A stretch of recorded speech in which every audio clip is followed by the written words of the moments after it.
Hey, welcome to the Wednesday edition of the live show. Today is July 27th, 2022, and today is, as you know, Fed Day, where the Fed is expected to raise interest rates by another 75 basis points on top of 75 last time, and I think that brings the Fed funds rate to about 2% roughly.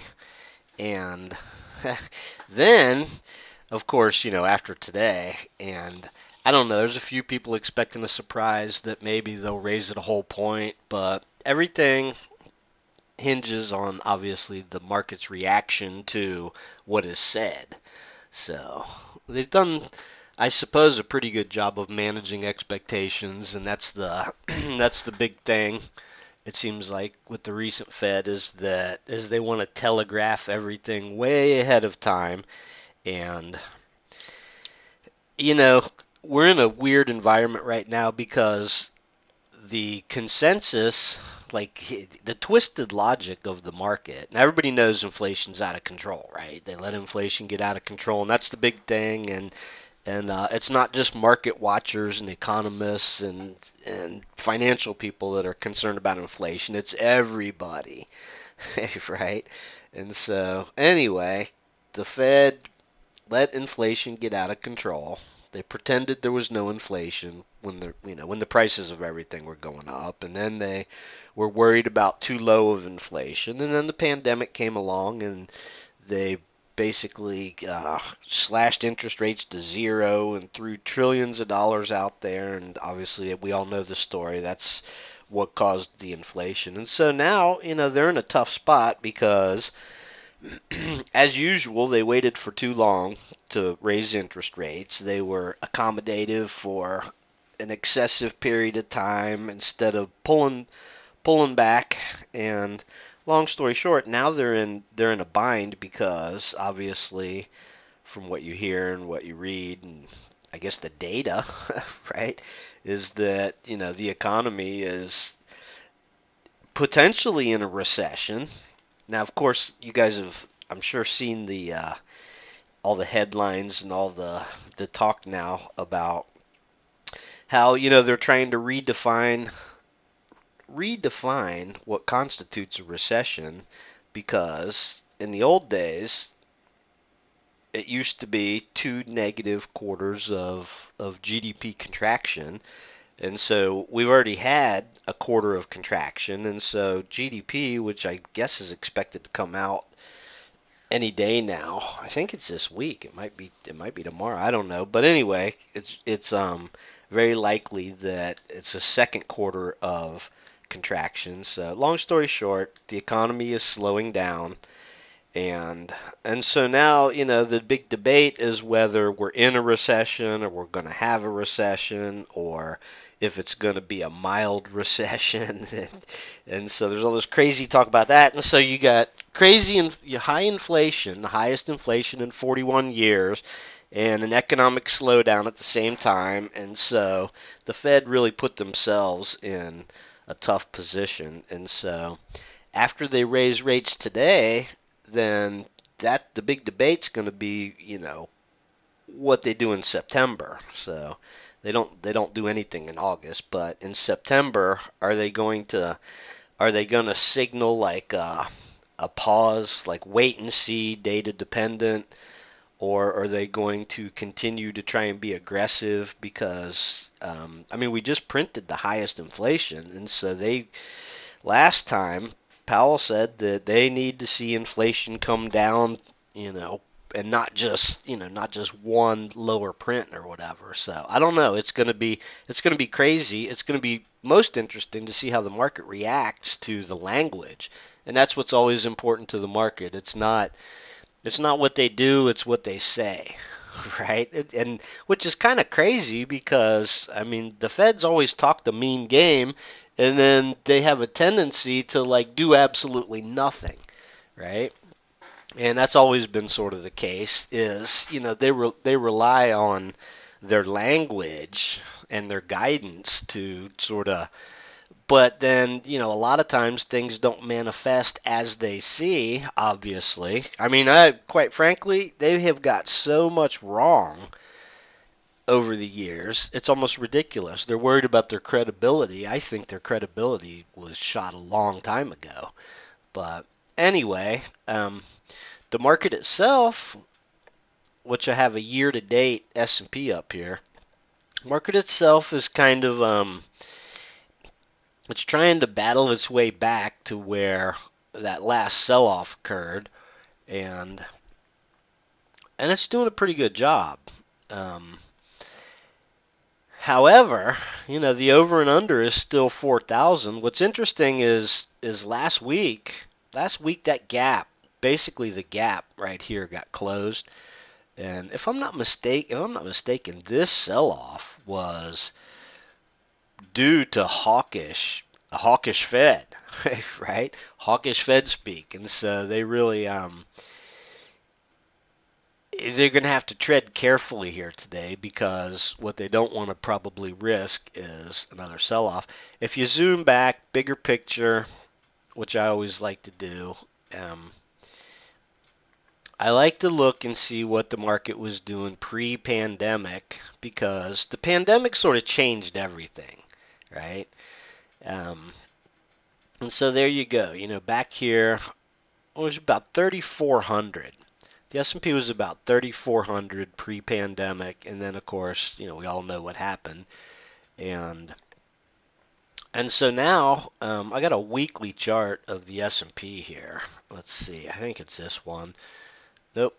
One more. Try a different one here. There you go. There's the big picture right there.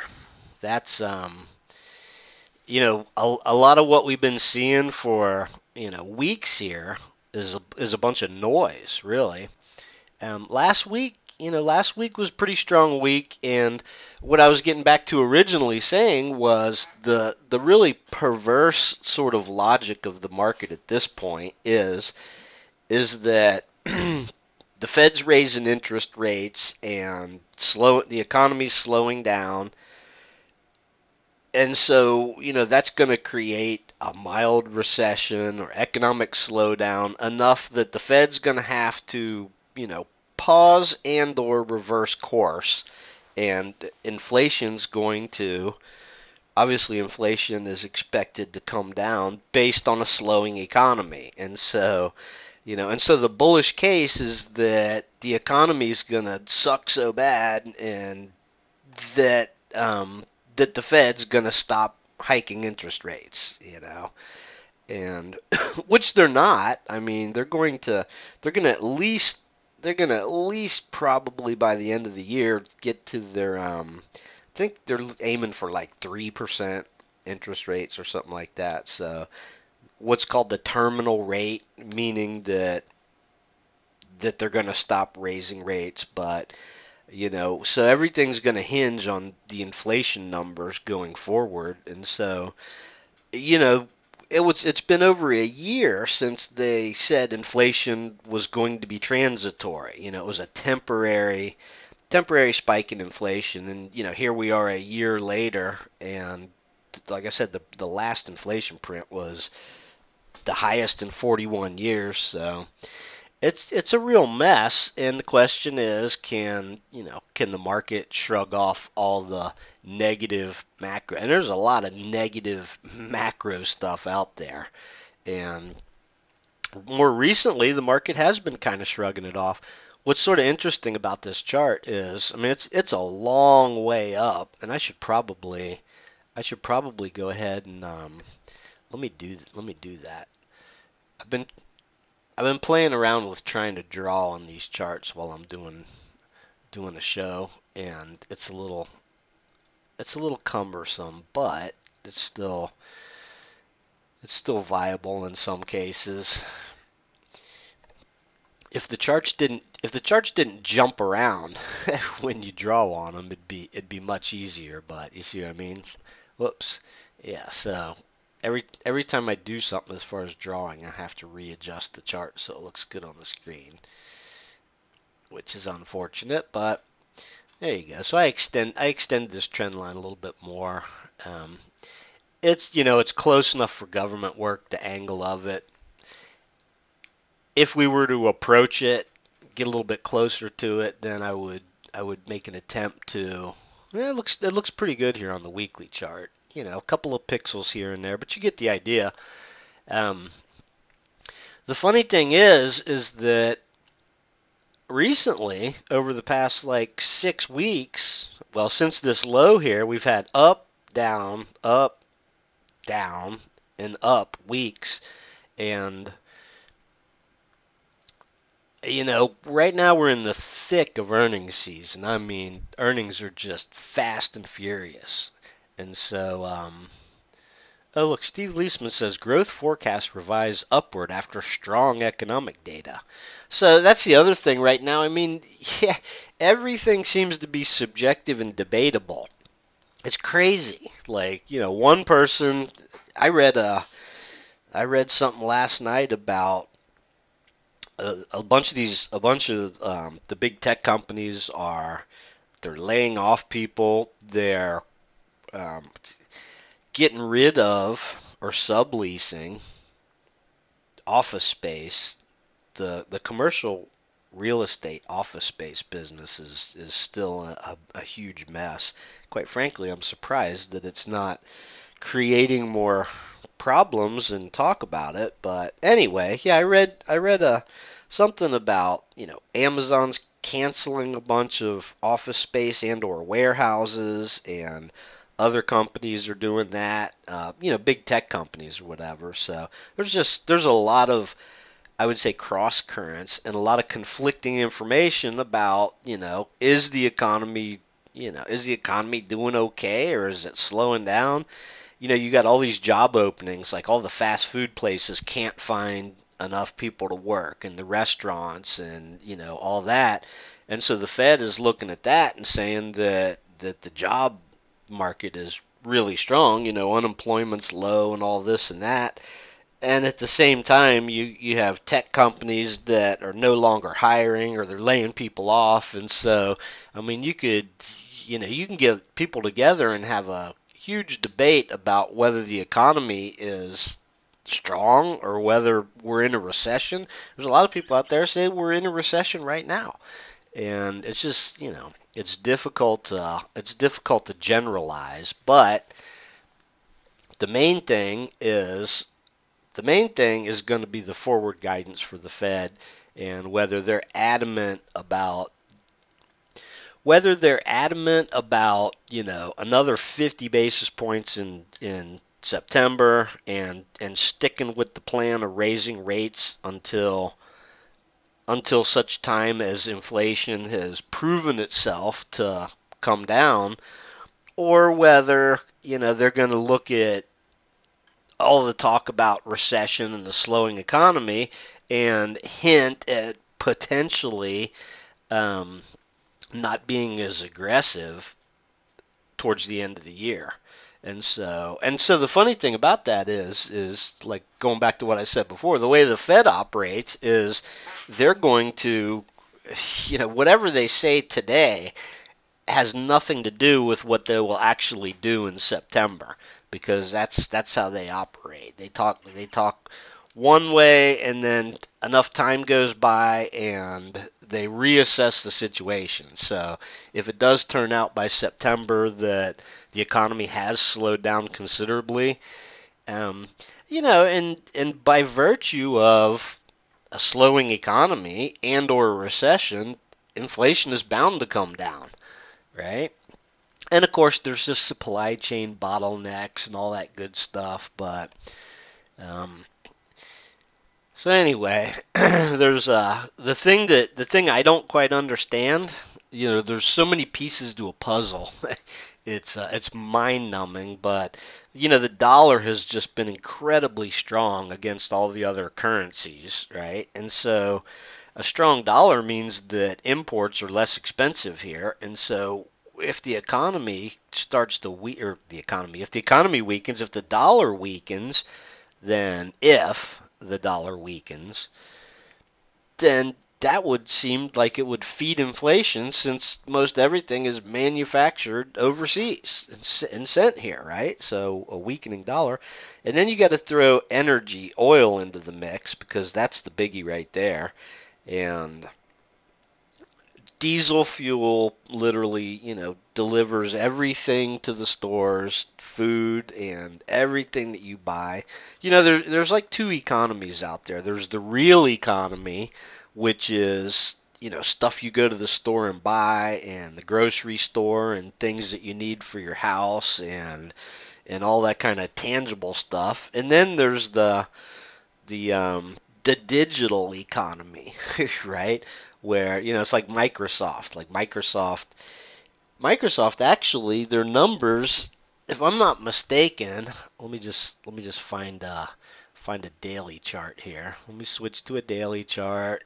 And because Microsoft and Google came out with earnings yesterday, Microsoft's getting a pretty good pop here, up 5%. Um, and it still kind of looks like the overall market, right? Year to date, this is a downtrend, but it has kind of stabilized here, and it's getting a little bit of it's actually getting a pretty good pop here. I mean, look at yesterday. Yesterday was big down day, kind of a nasty day for the overall market, and then Microsoft comes out with earnings after the bell, gets that positive reaction, um, and rallies back up to where it was before it tanked. So, um, but anyway, what I was saying is the digital economy, right? There's the real economy where, people trying to put food on the table and buy necessities, and people go to the store, and the high price of fuel, which has come down considerably. So, that may help the inflation thing. But anyway, it's a big puzzle with a lot of moving parts, and there's just no telling. There's no telling how things are gonna sort of play out. But I will say this, um, and so the other big debate nowadays, obviously on CNBC, is have we seen the lows? And so literally, it's like a running joke here in my office is that every single rally off of, every single uptick, every rally off of whatever was a low, CNBC asked their guests, have we seen the lows? And, you get these people on, and back here in January, we had this big sort of sell-off, and then we bounced, and people were convinced the lows were in, right? And then same thing in February and March, and then especially March. March was the biggest rally year to date, and, took us halfway back to the highs, and so everyone was basically convinced that the lows were in there, and especially since that rally that towards the end of March there took above the prior highs. Normally I look at a chart like this and I see lower highs and lower lows, but so when you get a high that exceeds some previous highs, then it's easy to, well, it's not easy, but a lot of people will say, well, that was obviously the lows. So, but they weren't the lows, right? So the sell-off from April into, April, May, towards the end of May there, that was really the brutal sort of sell-off there. And then I distinctly recall this was a weird period here, like end of May, beginning of June, where um, we had a couple of weeks of just sideways consolidation in a really tight range there, right? It was kind of unusual, 2, 4, 6, 8 days, 2, 4, yeah, 8 days in a row where the market was just tightening up in a range like that. And at the time, the consensus was that it was going to break to the upside. I mean, just about, I'm going to say that the majority of what I read, and even, when a market looks like this, typically you get, a directional move and a consolidation, and then a breakout of the consolidation in the same direction as the prior move. But boy, that waterfall sell-off. And so anyway, my point here is that waterfall sell-off just goes to show you how quickly things can change. That literally took everyone by surprise, I think. Um, and so we've been slowly kind of rebuilding after that, and that was basically Fed hawkishness there that created that. And so I'm not sure what the Fed thinks that the market wants to see, but and I'm not sure how seriously they take this inflation thing. See, that's the whole thing about it is for the longest time they pretended, I'm go back a couple of years, they pretended that there was no inflation. Meanwhile, the price of everything was going bananas. I mean, I think I read yesterday that home prices are up like 40% in the last 2 years or something crazy like that. I mean, people worry about inflation at the grocery store, or something goes from, $2.99 to $3.49, or something that was like $1.99 is $2.79 now. I mean, that's what you see at the grocery store is these huge percentage increases on like nominal numbers. I mean, stuff that was cheap already. And literally every time I go to the grocery store, it seems like, the price of something is up. And it's been going up so quickly that it's shocking. I mean, anyway, all that aside, um, when home prices were going crazy, and of course stocks, investments, and then you had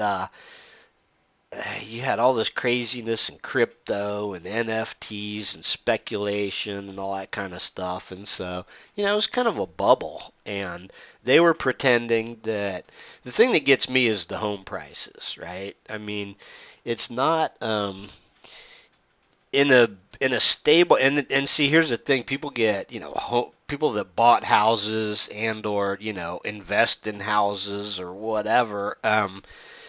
It's a really sort of a funny thing, but people feel as though they have a God-given right for the value of their home to continue to increase.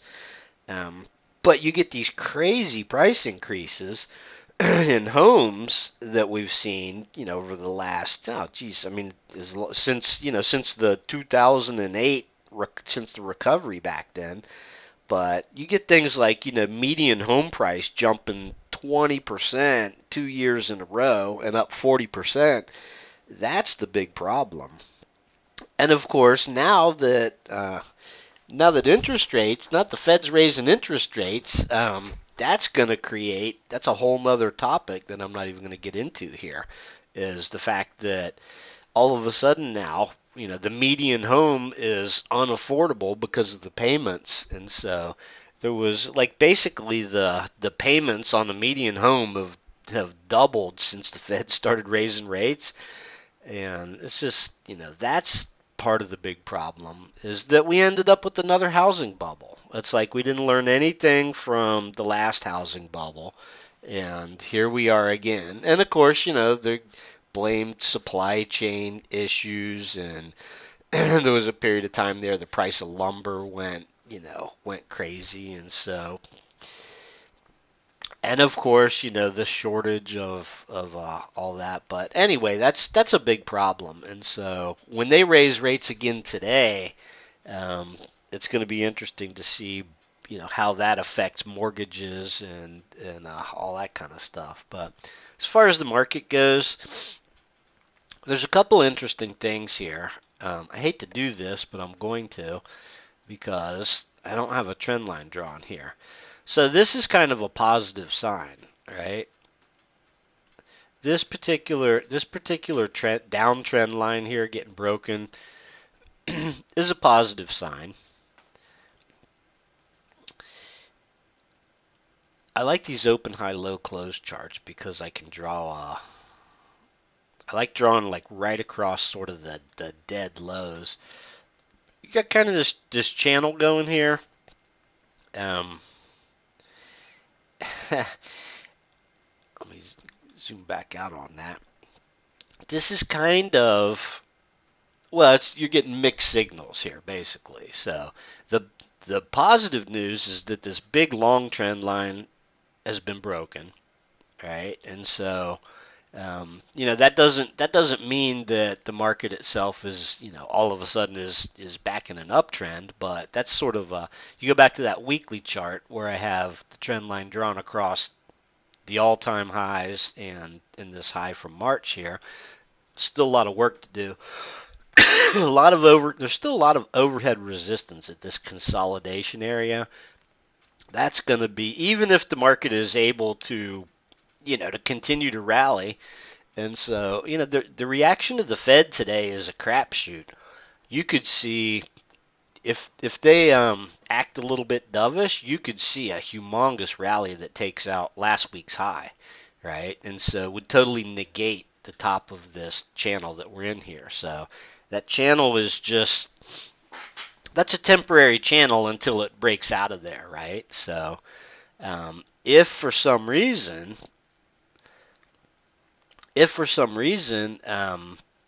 Powell says something that spooks the market, if he acts like, inflation is still out of control and the Fed's going to keep the pedal to the metal as far as tightening, then that little poke at the top of this channel and where we are now, you could be headed back down to the lower end of it. And quite frankly, I mean, bigger scheme of things, that's kind of a bear flag, right? And so, interestingly enough, we had a cycle up, a little bit of a pullback, and then, and then another little rally, and then basically a lower low. So this little area right here was just kind of nothing. But this right here, if for some reason, and see, obviously there's a lot of, once we get past this Fed meeting, once we get the GDP number, and there's some important earnings coming out, I guess. Apple's probably the big one that everybody's going to be worried about, but it's going to be interesting to see. I mean, it's a long way down to the bottom of this channel, and it's kind of hard to visualize it selling down and then breaking down, but the type of environment that we've seen this year is that everything seems fine, and then all of a sudden, like even back over here in April, everything seemed like it was sort of stabilizing, and then these sell-offs, the sell-offs have happened really quickly. I mean, you look at these times where there's like 3 days in a row straight down, waterfall sell-off. So to me, that's that's a rude awakening there, because everything seems fine for 8-10 days in a row, and then all of a sudden you get a waterfall sell-off to new lows in like 3 days. And so that possibility always exists in this sort of environment. And so, yeah, but I mean, right now the market is trying to it's trying to stabilize and rally back. It's still below 4,000. It didn't just slice through 4,000s and hold on to it. It basically closed that gap and then reversed almost immediately. So you throw corporate earnings into the mix, which, by the way, is one of the things we got going on right now, and that's why we haven't seen a bunch of new stocks popping into the pending list, is because right in the sort of the thick of earnings season is a bad time. We have a couple of pending stocks that haven't released earnings yet, and they could potentially trigger in on earnings. So real quick, let's just look at a few sectors here just to see. Whoops, I did not mean to do that. I meant to see what the financials look like here. Financials not looking all that great. XLF, I mean, let me go back to back to the beginning of the year. Yeah, so I mean, they've rallied a little bit, didn't quite close that gap like the overall market did, in a little consolidation phase here, and nothing to be too excited about. Um, technology, yeah, technology's kind of having a little bit of a rally off of the lows. Actually, I like to look at ARC to get an idea of, what technology's doing. But yeah, and so I mean, ARC's kind of, interestingly enough, the past few days, it's actually sort of had a sell-off. It's got the same like, rising sort of channel going. Interesting thing about ARC is whoops.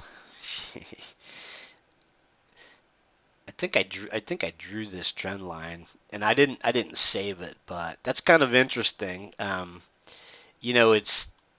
It's up today, and so it's sort of vacillating, waffling on that trend line. But as of yesterday, I was a little bit nasty because yesterday it was starting to lose that trend line, and so this is going to be very interesting to watch just to see if it's going to rally back up. So you got a higher low, and so far a little bit of a higher low. It's going to need to rally back up, and you get these higher highs. So, but it's the same kind of thing.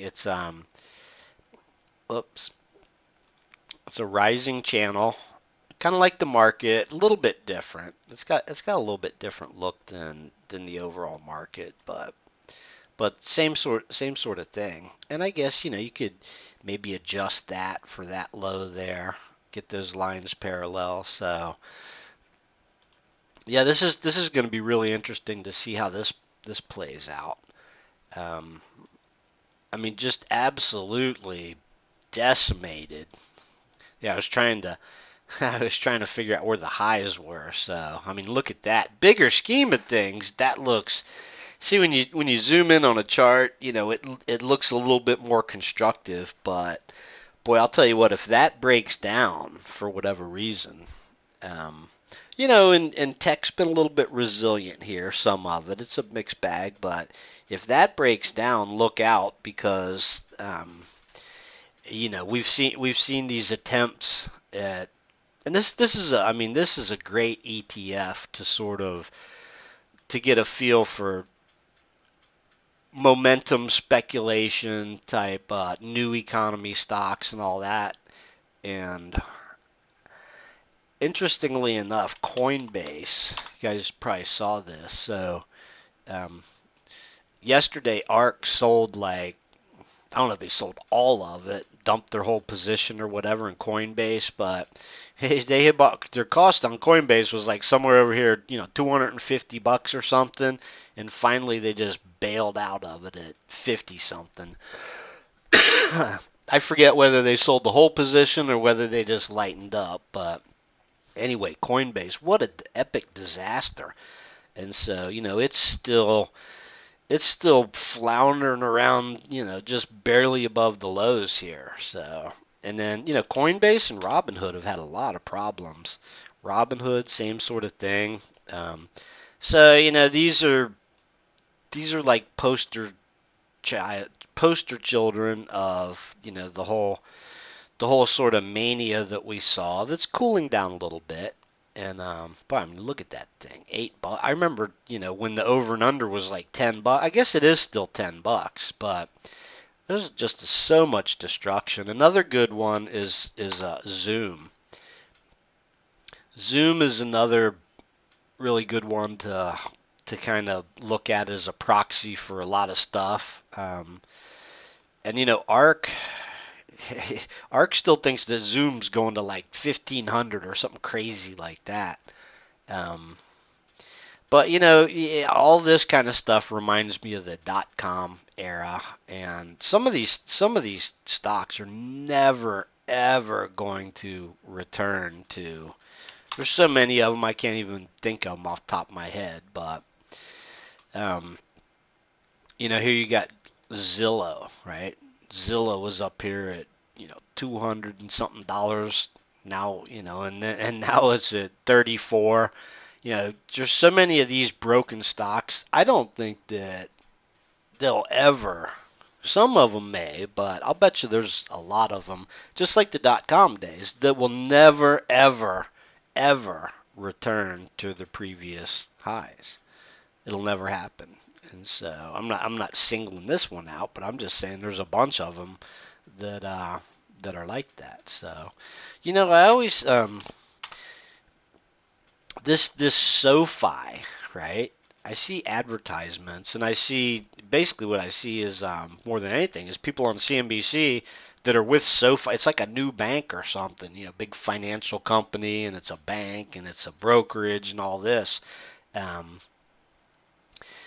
I just, so they have some lady on TV talking about, what's going to happen in the economy and all this and that, and then I look at this and I think, geez, I'm sure they're FDIC insured, but it would make me kind of nervous to if my bank, was trading at like $5 or whatever, and had only been public for, a little over a year. So, but I mean, there's just so many stocks that already got obliterated that, there's probably some potential for some of them to recover, but um, I don't know. And the other thing is, well, here's a good example. This Roblox thing or whatever. For some reason, this gets a lot of press. I don't know anything about this because it's basically a gaming company. So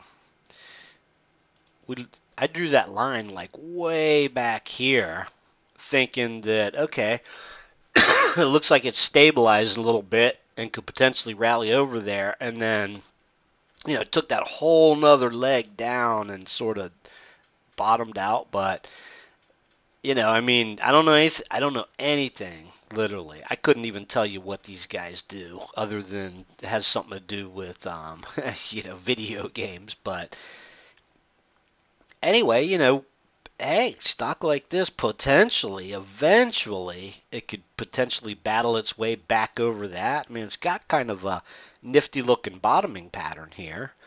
And so, some of these companies, see, Roku was what you call a, one of the technology darlings or whatever, right? And I mean, these kind of charts. These charts are very reminiscent of the dot-com era, where I mean, they went parabolic, they went crazy, but I mean, look at this thing from $500 almost, and it's just a crazy looking chart. I mean, one of the craziest looking charts I've ever seen. So, but when you get sell downs from $500 to what were the lows over here? 80. Yeah, goes back to my point. Some of these stocks, and I mean this thing. Here's another one. This could have a tremendous rally. Now I think that I can't remember if earnings came out the other day, and that's why it took that other leg down. But some of these things, eventually could potentially rally for decent gains, but my point is that very similar to the dot-com, and we've already had theoretically we've already had the dot-com implosion in a ton of stocks, right? I mean, just a ton of NASDAQ type stocks, and so some of these things could potentially carve out a bottom, and you could get humongous percentage rallies, but I don't think a lot of them are ever going back to the highs again, ever. So they disappear, they change their names, they merge, they vanish eventually, and people forget about them. So remember JDS Unify? I could name a dozen companies from back in the dot-com era that were talked about every single day, and now most people have never even heard of them. CMGI, remember that one? So anyway, but so going back to where we are right now. Anything could happen today. In the back of my mind, it wouldn't surprise me if it wouldn't surprise me to see the market try and build on this gain here, right? If Powell, and I mean, here's the other thing too, is that it's not really about unless they shock the market by raising 1%, which, and then there's the whole debate about a lot of people say they should raise 1%, and that would signal that they're serious about fighting inflation, right? And if they did that, I mean, what would the market reaction be?